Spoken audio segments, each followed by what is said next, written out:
आणि आता एक महत्त्वाची बातमी, ओबीसी नेते लक्ष्मण हाकेंनी गिरगाव चौपाटीवर आंदोलन केलंय। महाज्योतीला निधी मिळत नसल्याचा हाकेंनी आरोप केलाय। या आंदोलनादरम्यान हाकेंनी अजित पवारांना शिवीगाळही केली आहे आणि यावरून सूरज चव्हाणांनी हाकेंवर निशाणा साधलाय।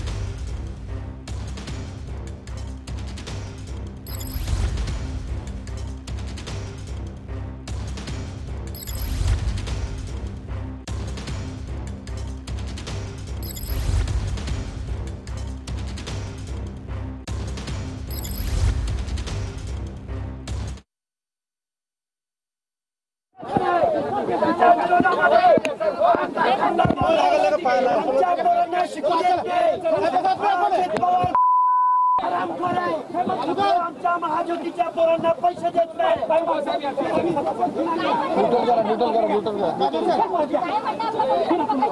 या अधिवेशनामध्ये महाज्योतीच्या मुलांना स्टायपेंड तिला एक न्याय आणि महाज्योतीला एक न्याय। अरे विद्यार्थ्यांच्या बाबतीमध्ये कसला आलाय जातीवाद अजितदादा पवार? अजितदादा पवारावर आम्ही टीका करण्याचं कारण असं की अजितदादा पवार या अर्थमंत्र्यांनी उपमुख्यमंत्र्यांनी सारथीचं दायित्व स्वतःकडे घेतलं, पण महाज्योतीला मात्र वाऱ्यावर सोडलं। ते बहुजन कल्याण खात्याच्या अंतर्गत, बाकी सगळी खाती बहुजन कल्याण खात्याच्या अंतर्गत, पण सारथीचं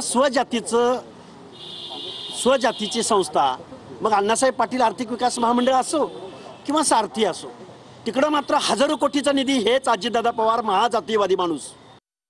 आज तू अजितदादावर जे बोललाय, लायकी नसताना तू वाक्य उपचार केलेला आहे।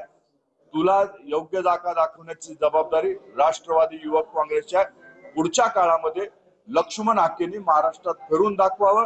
लक्ष्मण हाकेची हालत भटक्या कुत्र्यासारखी जर नाही केली तर युवक काँग्रेसच्या प्रत्येक पदाधिकारी लक्ष्मण हाकेला त्याची जागा दाखवल्याशिवाय राहणार नाही।